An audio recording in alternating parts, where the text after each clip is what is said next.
Okay, so I have some homemade weed from one of my friends that they gave me, and I haven't used it. I haven't really smoked a lot of weed. I usually use gummies, but gonna try to roll it, but I know I'm gonna fail, so I'm going to probably end up making tea with it, which I haven't done in a while. Some weed tea.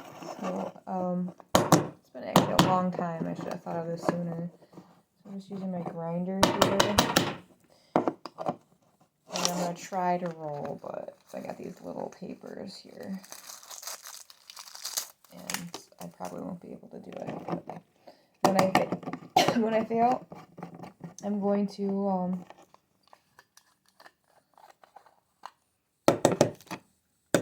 turn it into tea.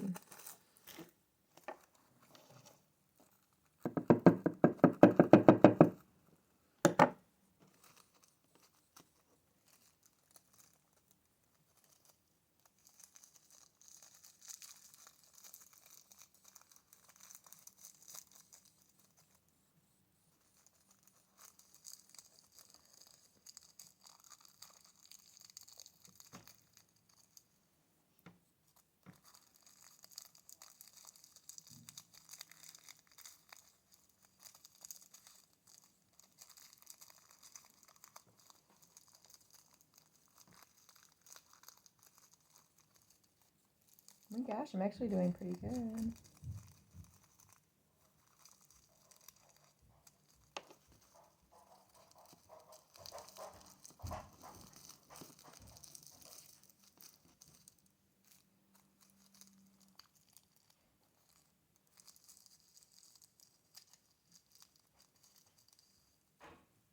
Yep, I totally failed.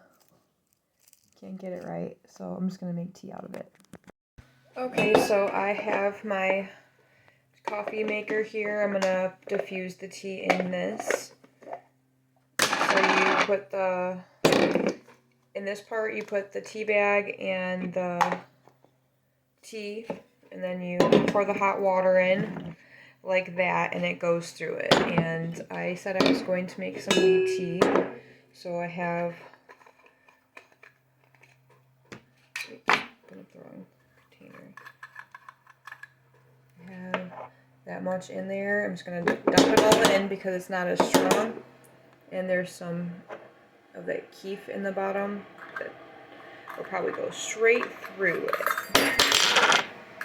This does come with some filters, but it's not necessary for it. I mean, coffee is finer, so it will go through that hole that's in the bottom. For tea, I don't think it matters. And I have some of my other teas I said I was going to go over in the last video I did. Some loose teas. Rose hips. I'll add a scoop of this to make it a little nutritious.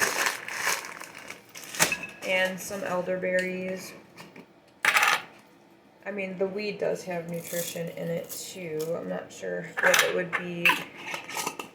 I know there's omega fats in it, and it's got protein depending on what part you eat of it. No, I don't want to add feverfew. But I do have it. It's kind of bitter tasting. I don't want this tea to be that bitter. Dandelion leaves, I don't think these are bitter, so I'll put some of those in there. And this is exactly how I make my large pot of tea, with just adding it. I haven't done weed tea for a while, so maybe if I use my drip coffee pot in there, some green tea, then I would, you'll have to be careful with it depending on who's drinking it. Because I make a big pot every week, and I just load up the whole filter in the drip with a bunch of tea that I have, like the healing tea and nutritious teas, and I will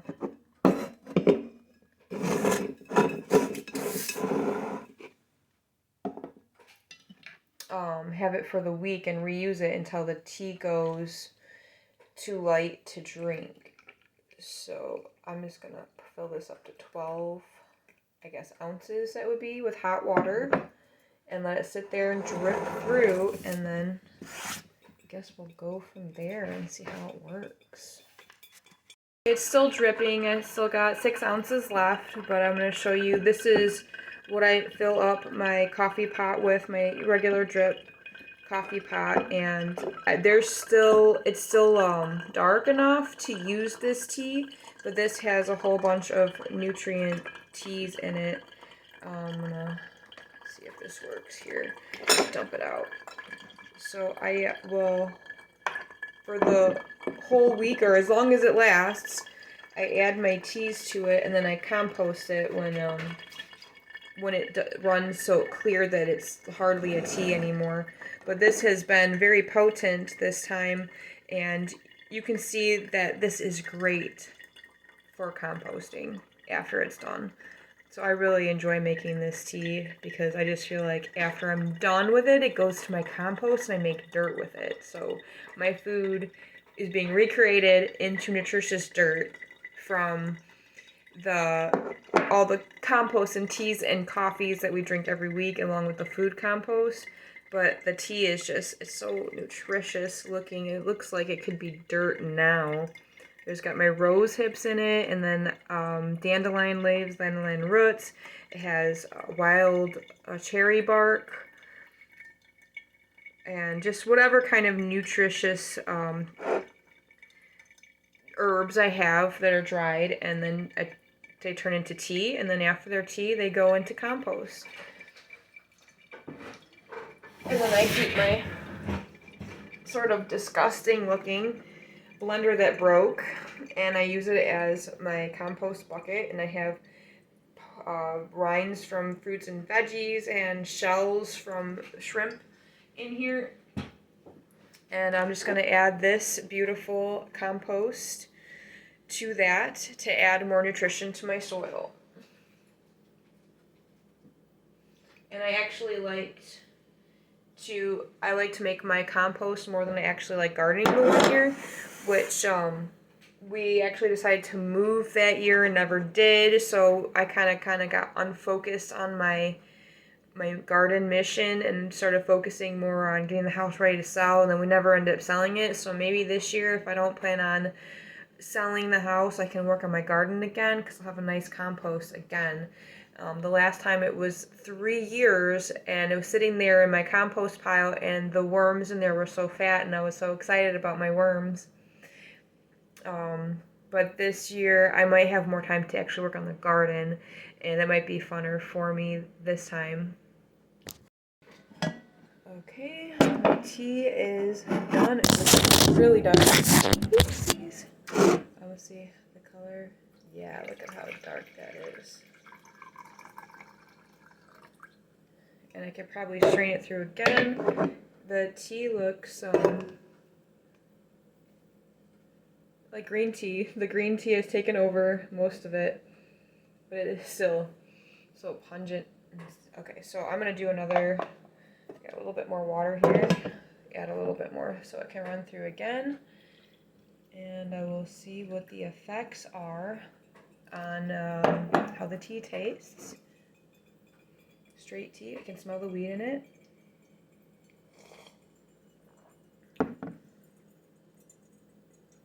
I taste the green tea. It's overpowering most of it, but I can definitely smell the weed in it. But kind of green tea kind of smells like weed sometimes.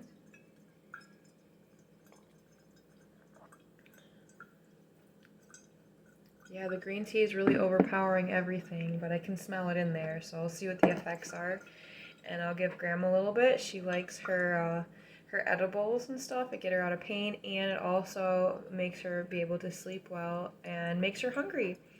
So I will post back next video I start. I'll let you know how this tea has affected me. Bye!